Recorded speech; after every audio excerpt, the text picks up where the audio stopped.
Hello guys, welcome again on your YouTube channel Be Positive and myself Vachika. As you know, अब तो आप सुनते सुनते थक भी गए होंगे, लेकिन मैं बताना नहीं छोड़ूंगी। कोई बात नहीं, आप सुन लिया करिए कैसे भी करके। इसके बाद का ये जो वीडियो है ये वही है कि हम थोड़ा सा इंग्लिश ग्रामर को टच करेंगे, उसके उसकी प्रॉपर्टी को टच करेंगे by homophones and some idioms. Come on. तो आज होमोफोन्स में है एज ऑलवेज टू। देखते हैं आर्टिस्ट एंड आर्टिस्ट, दोनों में बस ई का डिफरेंस है, लेकिन इसकी मीनिंग चेंज है और इस तरीके से चेंज है कि आप उसमें कंफ्यूज हो सकते हैं। लाइक आर्टिस्ट होता है वो किसी भी कला से रिलेटेड कलाकार जिसे हम कहते हैं, ठीक है, उसके अंदर कोई भी कला हो और वो निपुण हो, उसमें एडेप्ट हो उस चीज़ को लेके, तो उसे हम इन जनरल आर्टिस्ट कह देते हैं। Like painters, poet and musicians are artist. लेकिन आर्टिस्ट की अगर हम बात करें, ये इंग्लिश में ही इसका यूज पड़ेगा आपको, स्पेलिंग से रिलेटेड चीज़ें जहाँ पे आपको चूज़ करने के लिए आएंगी। आर्टिस्ट में अगर हम ई ऐड कर देते हैं तो प्रोनाउंशिएट वो सेम तरीके से किया जाएगा जैसा कि बोला भी जाता है होमोफोन से, यानी कि होमो एक जैसा, फोन्स मीन्स प्रोनाउंशिएट करने वाला, ठीक है। तो प्रोनाउंसिएशन इसकी ऑलमोस्ट या कभी कभी 100% एक ही होंगी, लेकिन आपको मीनिंग और थोड़ा सा स्पेलिंग ध्यान में रखना होगा। इसका मतलब होता है पेशेवर कलाकार। आर्टिस्ट का जिसमें ई नहीं है उसमें ये होता है कि आपके अंदर कला है जिसे आप एज अ हॉबी परस्यू करते हैं, आपका खुद को इंटरटेन करने का मन होता है तब आप उस कला का यूज़ करते हैं। लेकिन पेशेवर कलाकार में, यानी कि जिसमें ई लगा हुआ है, वहाँ का मतलब होता है कि आप उसके लिए कुछ चार्ज करते हैं, यानी कि वो आपका एक तरीके से बिजनेस है, ठीक है, वो आपके लिए मनी मेक कर रहा है, कुछ अर्निंग मेक कर रहा है।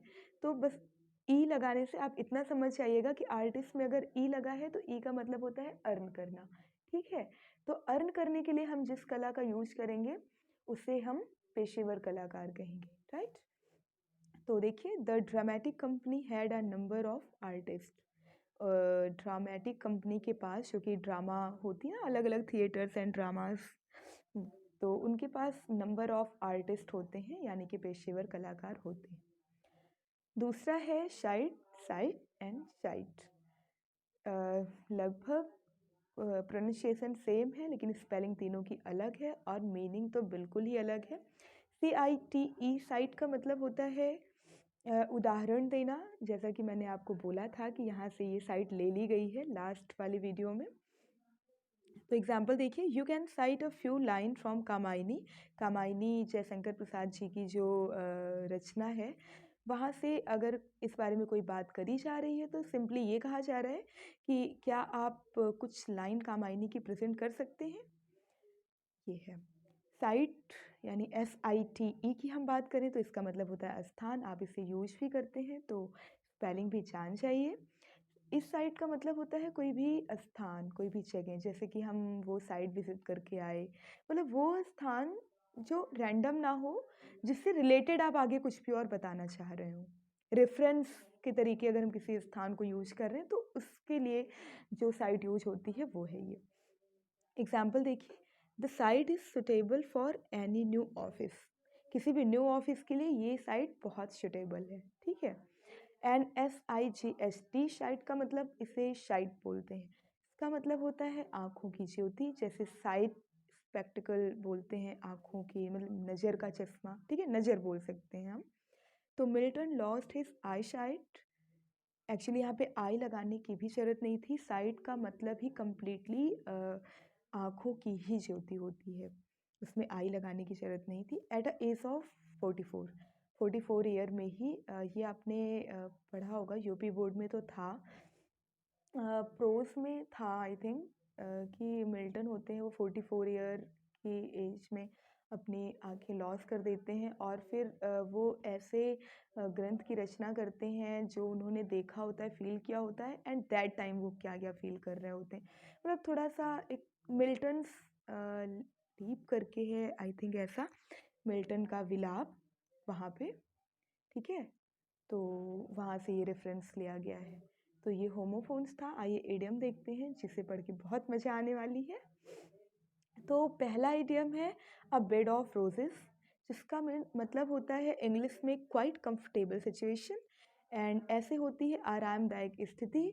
और इसे हम थोड़ा सा टॉन्ट की लैंग्वेज में बोलें तो इसे कहते हैं फूलों की सेज।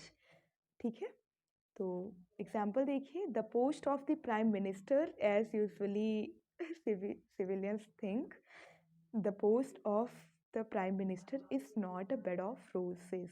ठीक है, ये इतनी भी कंफर्टेबल सिचुएशन नहीं होती है जैसा कि इन जनरल लोग सोचते हैं। एप्पल पाई ऑर्डर, जिसका मतलब होता है व्यवस्थित करना, इसका एंटी पार्ट क्या होता है? At 6 and 7। ठीक है, बिखरा हुआ होना, ये भी मैंने आपको बताया था, आप प्रीवियस वीडियो में रिकॉल कर लीजिएगा जाके। उसका अगर अपोजिट इडियम हमें देखना है तो एप्पल पाई ऑर्डर होगा, जिसका मतलब होता है व्यवस्थित रूप में रखना। She keeps her books in apple pie order. I don't need to explain any more, समझ आ रहा है। नेक्स्ट देखते हैं ऑल ग्रीक एंड लैटिन। इसका मतलब होता है समझने में कुछ कठिनता का सामना अगर आप कर रहे हैं, कठिनाई का सामना कर रहे हैं, तो जैसे Greek and Latin language exactly ये होती है कि हमें जल्दी समझ नहीं आती। उसके उसका इस तरीके से हम प्रोनंसिएशन उसका इतना टफ होता है कि वो जनरली ना तो हम उसे प्रोनंशिएट कर पाते हैं और ना ही वो समझ में आता है, क्योंकि उसकी राइटिंग भी कुछ अलग होती है ना। तो यहाँ पे वही इस तरीके से लिख दिया गया है, ऑल ग्रीक एंड लैटिन, समझने में थोड़ी सी कठिनाई होना। एग्जाम्पल देखिए, his literary speech was all Greek and Latin. ठीक है, उसकी लिटरेरी मतलब आप समझ ना, साहित्यिक भाषण जो होता है वो बहुत ही ऑल ग्रीक एंड लैटिन था। नेक्स्ट देखते हैं अ लॉफिंग स्टॉक, यानी हंसी का पात्र होना, मजाक का पात्र होना। तो ये समझ आ रहा है अ लाफिंग स्टॉक, इसमें कुछ इतना प्रेशर देने की ज़रूरत नहीं है माइंड को, ये वर्ड से ही क्लियर हो रहा है। His foolish argument has made him a laughing stock for all. ठीक है, उसकी फुलिश यानी मूर्खता भरी आर्गुमेंट ने सबको वहाँ पे मीन्स सबकी नज़रों में उसे एक हंसी का पात्र बना दिया। तो ये थे हमारे होमोफोन्स एंड इडियम्स, जो आप यूज़ करिएगा, आपको मज़ा आएगी। डेली भी यूज़ किया करिए, सिबलिंग टॉकिंग में, फ्रेंड टॉकिंग में, तो अच्छा लगेगा, थोड़ी सी इन्हेंस हो जाएगी पर्सनैलिटी भी एंड इंग्लिश भी। ओके गाइस, एक इन्फॉर्मेशन और है कि आज ही 5 लोकेशन की भी वीडियो आ जाएगी, जो भी लोकेशंस न्यूज़ में हैं आप उसे देख लीजिएगा।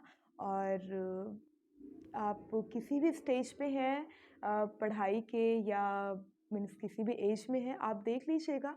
देश दुनिया की नॉलेज लेना कोई बुरी बात नहीं है, वीडियो बहुत ही छोटा होगा, कोशिश यही रहेगी हमारी। और ऐसा नहीं है कि हम एक साथ सारी नॉलेज उसी में पोर कर देंगे, वो फिर से न्यूज़ में आएंगी और उससे रिलेटेड फिर और भी कुछ नई नई चीज़ें डेली बेसिस पे हम आपको देते रहेंगे। एक और चीज़, वो वीडियो अल्टरनेटली आएगी। ठीक है, एक दिन छोड़ के एक दिन, मैं डिस्क्राइब नहीं करने वाली क्योंकि मैंने अल्टरनेट के बारे में आपको बताया है, तो वो वीडियो अल्टरनेट आने वाली है, आप देखिएगा उसे और enjoy. Okay, but for now, thank you, thanks a lot, bye bye.